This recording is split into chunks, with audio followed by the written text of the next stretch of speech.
Hello students. हाय प्यारे बच्चों, आपका स्वागत है हमारी एक और नई क्लास में। जैसा भी आपको पता है, हमने पिछली क्लास में बचपन चैप्टर पढ़ा था, बचपन पाठ पढ़ा था और सारांश से रिलेटेड हमने क्वेश्चन आंसर भी यानी कि प्रश्न उत्तर भी किए थे। अब हमने कहानी के बारे में तो जान लिया कि हमें कहानी में क्या बताया गया है, उसके बचपन की क्या बातें थी, क्या कुछ था, हमें इन सब के बारे में बताया गया है। वो हम सब जान चुके कि वो कहाँ रहती थी, कैसे वो बचपन में क्या करती थी, उसे क्या पसंद था, ये सब चीजें हम जान चुके हैं। अब हमने उनके प्रश्न उत्तर भी पढ़ लिए थे। अब आगे चलते हैं, हम पढ़ेंगे संस्मरण से आगे वाले प्रश्न उत्तर। हमें पहला प्रश्न दिया गया है, लेखिका ने बचपन में हवाई जहाज की आवाजें, घुड़सवारी, ग्रामोफोन और शोरूम में शिमला कालका ट्रेन का मॉडल ही आश्चर्यजनक आधुनिक चीजें थी। आज क्या क्या आश्चर्यजनक आधुनिक चीजें हमें आकर्षित करते हैं, उनके नाम बताइए। कह रहे एक प्रश्न में हमें क्या बताया गया है कि जैसे लेखिका बचपन में हवाई जहाज की आवाजें सुनकर, घुड़सवारी कर कर यानी कि घोड़े की सवारी कर कर, ग्रामोफोन को देखकर, शोरूम में ट्रेन का मॉडल देखकर, ये सब चीजें देखकर बहुत खुश होती थी, उसे खुशी मिलती थी, वो अचानक आश्चर्यजनक हो जाती थी। क्या आज के टाइम में भी अगर हमें ये चीज देखने को मिले तो क्या हमें भी वही आश्चर्यजनक महसूस होगा? तो चलिए उत्तर में पढ़ते हैं कि हमें क्या बताया गया है। आज की आश्चर्यजनक आधुनिक चीजों में क्या क्या है, लेकिन उस टाइम पे तो क्या होती थी बेटा? घुड़सवारी, ग्रामोफोन, ये सभी चीजें होती थी।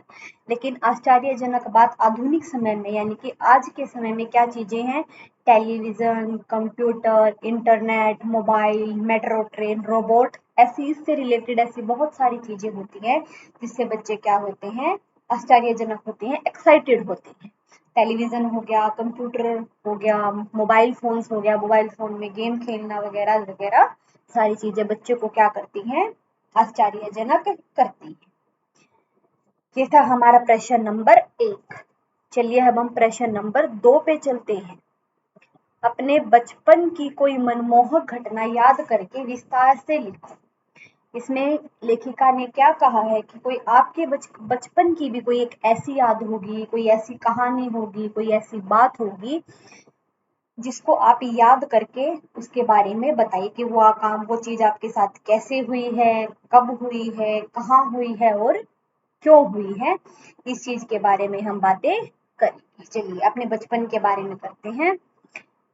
इस शब्द मात्र से मेरे बचपन की वो सारी यादें ताजी हो जाती है। यानी कि बचपन नाम बेटा एक ऐसा शब्द है जिसको हम बोलते हैं तो उससे हमारी जो बचपन की है, तब हम छोटे हैं तो हमारी सारी यादें क्या हो जाती है? ताजा हो जाती हैं। हमें सारी बातें याद आ जाती है कि हमने बचपन में क्या किया था, किसके साथ लड़ाई की थी, किसके साथ हम प्यार से रहे थे। आज से बहुत साल पहले, बहुत वर्ष पहले मेरा जन्म कानपुर के एक छोटे से कस्बे में हुआ था। इसमें जो लेखिका है वो अपने बारे में ये बातें बता रही है कि वो क्या बता रही है कि मैं उसका जन्म कहाँ हुआ था? कानपुर के एक छोटे से कस्बे में हुआ था। माँ कहा करती थी कि पिताजी मेरे जन्म होने से काफी खुश हुए थे, कि मेरी माँ मुझे बताती थी कि जब तुम पैदा हुई थी तो तुम्हारे पिताजी को बहुत ज्यादा खुशी हुई थी, वो बहुत खुश हुए थे। उत्सव मनाई गई थी यानी कि एक प्रकार से उन्होंने तुम्हारे पैदा होने पर त्योहार मनाया था, त्योहार की तरह खुशियां मनाई थी। वैसे उस समय घर में क्या हो रहा था ये तो खाई, यानी कि क्या हो रहा है और क्या नहीं, इस चीज से उन्हें कोई फर्क नहीं पड़ा था। वो इस चीज से खुश थे कि तुम उनके घर में पैदा हुई हो, उन्होंने बहुत ज्यादा खुशियां मनाई।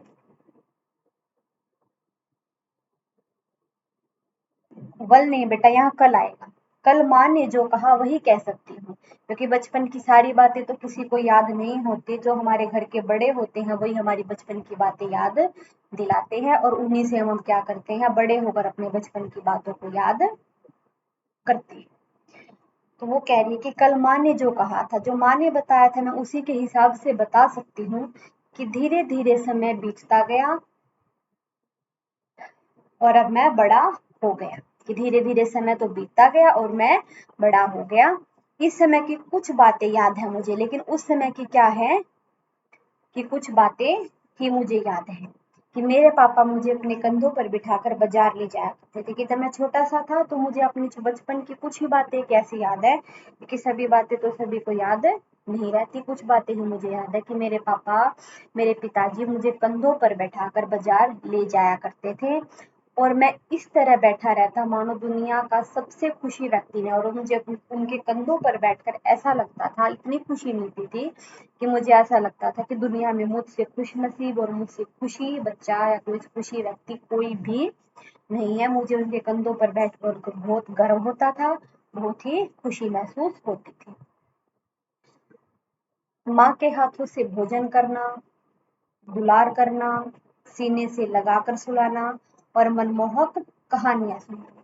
मुझे आज भी वो बातें याद है, जब मैं छोटा था तो मेरी माँ मुझे अपने हाथों से खाना खिलाती थी, दुलार मतलब मुझसे प्यार करती थी और सीने से लगाकर अपने गले से लगाकर मुझे सुलाती थी और मनमोहक गाने मुझे बहुत ही प्यारी प्यारी कहानियां सुनाती थी। आज भी याद आने पर खुशी के आंसू टपक पड़ते हैं और आज भी मुझे वो बातें याद आने पर, तो मुझे अपनी बचपन की माँ का प्यार, पिता का प्यार याद आता है तो मेरी बात आंखों से आंसू टपक पड़ते हैं। धीरे धीरे मैं बड़ा होता चला गया और मुझे क्या हो गया, स्कूल जाना पड़ गया। धीरे धीरे बड़ा हुआ तो मुझे स्कूल जाना पड़ा। ये काफी उबाऊ काम था, काफी उबाऊ का मतलब काफी बोरिंग काम था। मुझे स्कूल जाने में मजा नहीं आता था क्योंकि माँ हर रोज मुझे सुबह जल्दी उठा देती थी।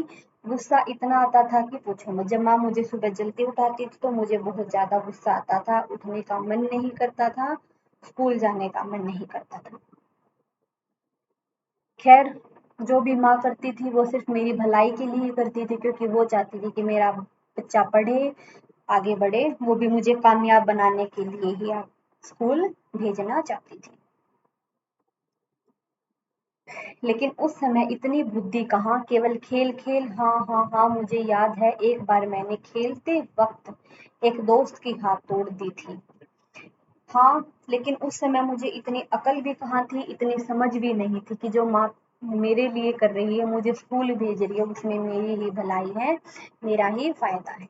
केवल खेल खेल ही दिखाई देता कि मुझे खेलना बहुत अच्छा लगता था। हाँ, मुझे याद है, वो बात मुझे आज भी याद आ जाती है कि एक बार मैंने खेलते वक्त अपने दोस्त का हाथ तोड़ दिया था। खेलते खेलते उसका हाथ टूट गया था और पापा ने मुझे पीटा था और उस बात पे मेरे पापा ने मुझे बहुत ही मारा था, बहुत ही पीटा था। लेकिन माँ के दुलार सारे दर्द छू मंतर हो गए। जैसे ही पापा ने मेरी पिटाई की थी, लेकिन माँ ने मुझे दुलार किया, प्यार किया।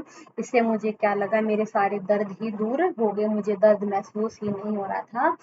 माँ के प्यार के आगे दर्द कुछ भी नहीं था। लेकिन रात को जब मैं सोया था, पापा मेरे सर पर अपना हाथ फेर रहे थे। लेकिन जैसे ही मैं रात को सो रहा था, पापा मेरे सर पर अपना हाथ फेर रहे थे। शायद उन्हें अफसोस हो रहा था मुझे मारकर कि मुझे अपने बेटे को मारना नहीं चाहिए था। तब तो उन्होंने मुझे गुस्से में मार दिया था, लेकिन बाद में उन्हें भी क्या हो रहा था, पछतावा हो रहा था कि मैंने इसे क्यों मारा है। क्योंकि मैं उनकी आंखों का तारा जो था, आंखों का तारा क्या होता है बेटा, बहुत प्यारा, कि वो मुझसे बहुत प्यार करते थे, मैं उनका बहुत ही प्यारा था। लेकिन उस दिन के बाद मुझे याद नहीं है कि मैंने पापा से दोबारा पिटाई खाई। लेकिन तब तो मैंने पापा से पिटाई खाई थी, पिताजी से मार खाई थी। लेकिन उसके बाद मुझे याद ही नहीं है कि पिताजी ने मुझे कब मारा था, कब मेरी पिटाई की थी। शायद मुझे कभी उन्होंने मारा ही ना हो। मेरे चाचा जी महाविद्यालय के शिक्षक है, यानी कि स्कूल के अध्यापक हैं। इसलिए मुझे चाचा के साथ भेजे, इसलिए वो मुझे चाचा के साथ क्या करते थे, स्कूल भेज देते थे। क्योंकि वो शिक्षक हैं तो जाहिर सी बात है पढ़ने वाले ही उन्हें पसंद आएंगे, क्योंकि टीचर को सारे बच्चे पढ़ने वाले ही पसंद आते हैं।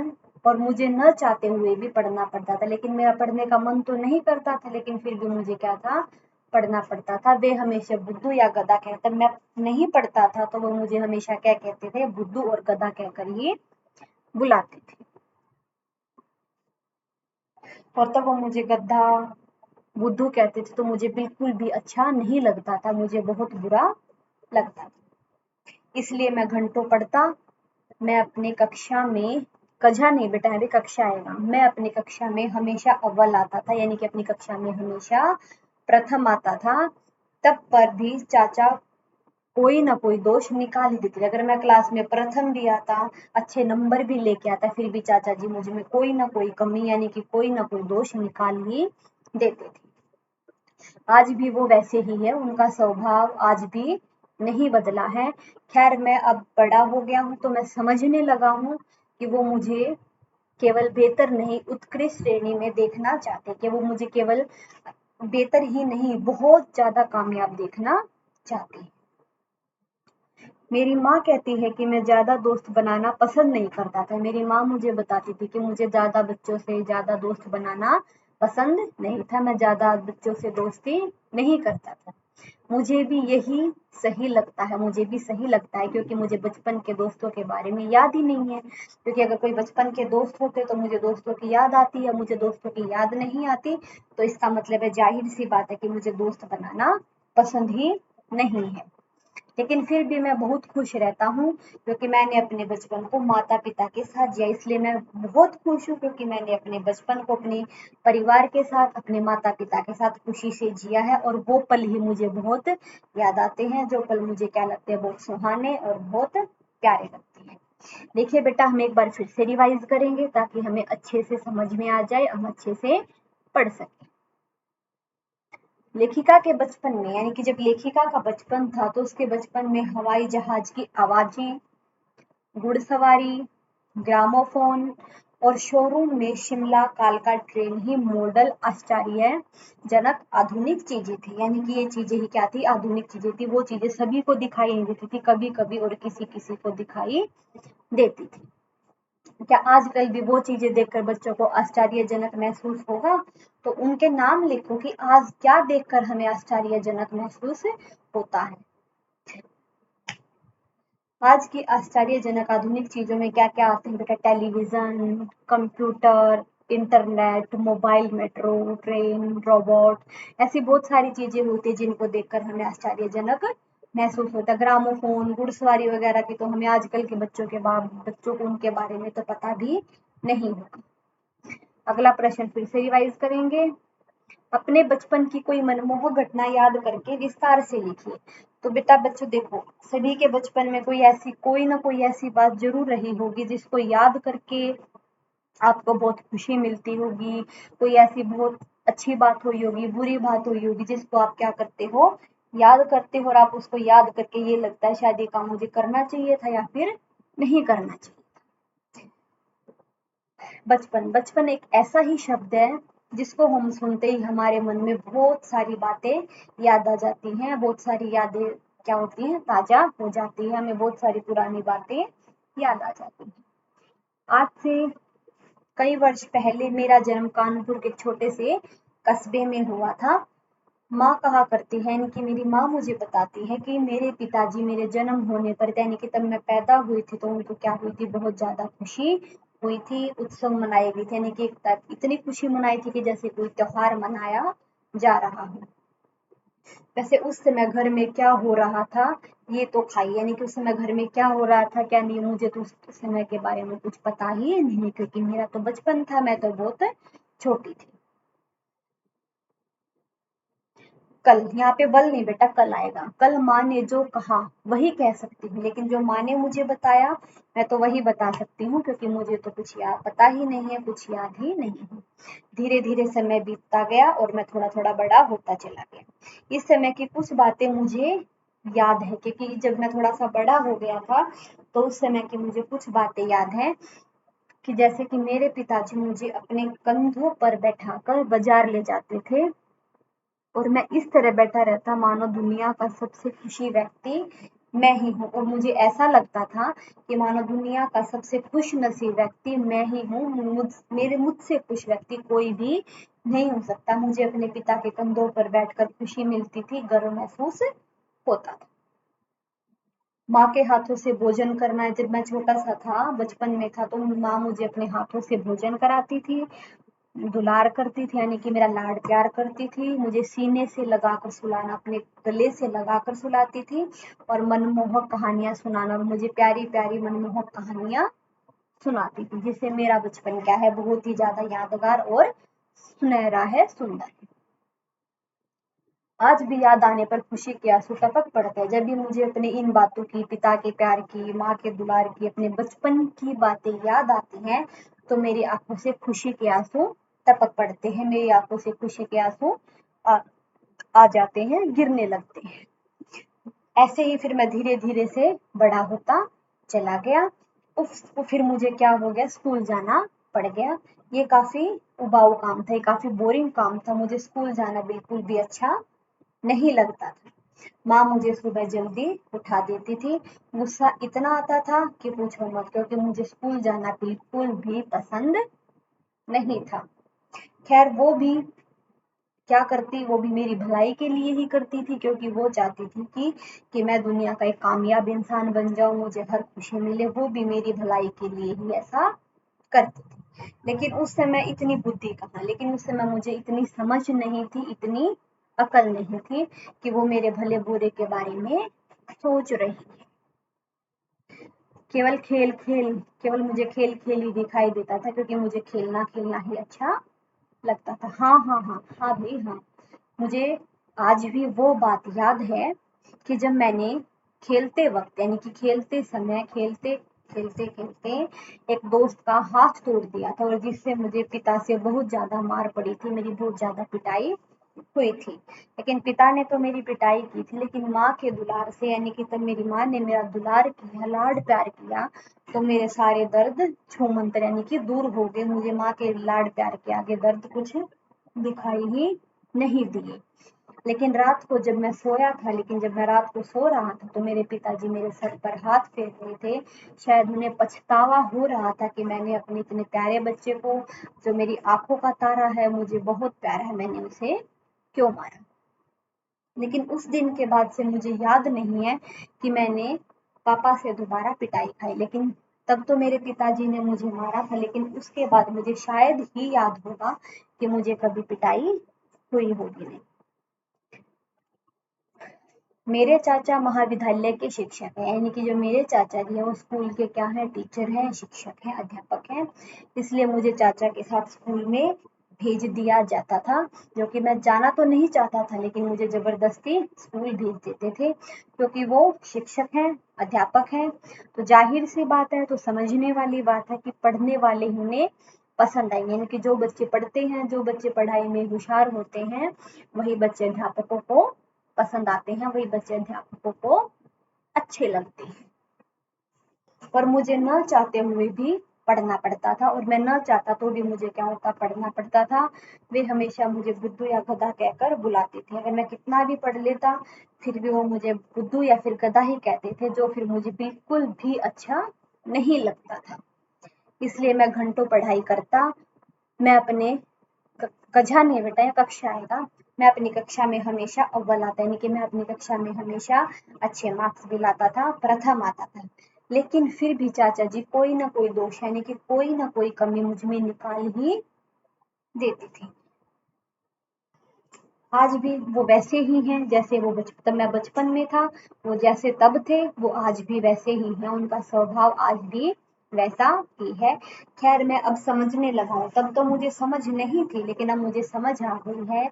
मैं अब समझने लगा हूँ कि वो मुझे केवल बेहतर ही नहीं, वो मुझे केवल अच्छे नंबर ही नहीं, लेकिन वो उत्कृष्ट श्रेणी, यानी कि मुझे सबसे ऊपर, सबसे होशियार, सबसे कामयाब देखना चाहते हैं। मेरी माँ कहती है कि मैं ज़्यादा दोस्त बनाना पसंद नहीं करता, लेकिन मेरी माँ ने मुझे बताया है कि मैं ज़्यादा दोस्त बनाना पसंद नहीं करता था। मुझे भी यही लगता है, मुझे भी ऐसा ही लगता है कि माँ मुझे सही बता रही है, माँ सही कह रही है, क्योंकि मुझे बचपन के दोस्तों के बारे में याद नहीं है। अगर मेरे बचपन में दोस्त होते, मैं दोस्त बनाता, तो मुझे किसी न किसी के बारे में कुछ तो बातें याद होती है। जैसे मुझे बचपन की किसी भी दोस्त की कोई बातें याद नहीं है, तो इससे मैं अनुमान लगा सकता हूँ, मैं इससे समझ सकता हूँ कि मुझे बचपन में दोस्त बनाना पसंद नहीं रहा। लेकिन फिर भी मैं बहुत खुश रहता हूँ, लेकिन फिर भी मैं बहुत खुश हूँ, क्योंकि मैंने अपने बचपन को माता पिता के साथ जिया है। जो माता पिता का लाड प्यार है, वो दोस्तों से मुझे नहीं मिल सकता। जो माता पिता के साथ मेरी यादें हैं, वो मुझे कहीं से भी नहीं मिल सकती। तो मैं अपने बचपन से इसलिए बहुत खुश हूँ, क्योंकि मैंने अपने बचपन को माता पिता के साथ जिया है। ठीक है बेटा, चलिए आगे हम करते हैं अनुमान और कल्पना के प्रश्न। हमारा पहला प्रश्न है, सन 1935 से 40, 1935 और 1940 के लगभग, यानी कि 1935 और 40 के आसपास लेखिका का बचपन शिमला में अधिक दिन गुजरा। यानी कि जो लेखिका का बचपन है वो कहाँ है, यानी कि शिमला। वो कहाँ रहती थी, शिमला में रहती थी। उन दिनों के शिमला के विषय में जानने का प्रयास करें, यानी कि उन दिनों में शिमला का कैसा माहौल था, क्या नेचर था, कैसी वहाँ पे प्राकृतिक चीजें थी, वहाँ का वातावरण कैसा था, इन सभी के बारे में जानने का प्रयास कीजिए। चलिए पढ़ते हैं, हम जानने का प्रयास करते हैं। सन 1935 और 40 के शिमला का जो चित्र लेखिका ने अपने संस्मरण में खींचा है, उसे देखते हुए ऐसा लगता है कि शिमला उस वक्त भी बहुत खूबसूरत शहर रहा होगा। यानी कि जब 1935 और 40 में वो शिमला में रहती थी, वहाँ के उसने प्रकृति को देखा है, वातावरण को महसूस किया है, तो हम उनकी बातों से ऐसा अनुमान लगा सकते हैं, ऐसा बता सकते हैं कि शिमला उस वक्त भी बहुत खूबसूरत, यानी कि बहुत ही सुंदर शहर रहा होगा। छोटी छोटी पहाड़ियों से घिरा हुआ शहर, यानी कि शहर के चारों तरफ छोटे छोटे पहाड़, पेड़ पौधे, ऐसी हरियाली थी जिससे हम कुछ क्या अनुमान लगा सकते हैं कि शहर बहुत ही खूबसूरत, हरा भरा, सुंदर रहा होगा। चढ़ाई चढ़कर गिरजा मैदान पहुंचना और उतरकर माल जाना, यह सब सुखद लगने होंगे। यानी कि पहाड़ पर चढ़कर गिरजा मैदान पहुंच जाते थे और फिर उतरकर कहाँ जाते थे, मॉल जाते थे, जहाँ पे मॉल रोड होता है, हम शॉपिंग करते हैं। चढ़ाई चढ़ते थे, पहाड़ पर हरियाली देखते थे, बर्फ के पहाड़ भी होते थे, तो हम वहाँ का ऐसा प्राकृतिक चित्र देखकर हमारे मन में भी बहुत सारी बातें आ रही होंगी। इससे भी हमें ऐसा अनुमान लगा सकते हैं कि शहर वाकई ही बहुत ज्यादा खूबसूरत होगा। यह सब सुखद लगने होंगे, यानी कि यह सब चीजें बहुत ही सुखद, बहुत ही अच्छी लगती होंगी।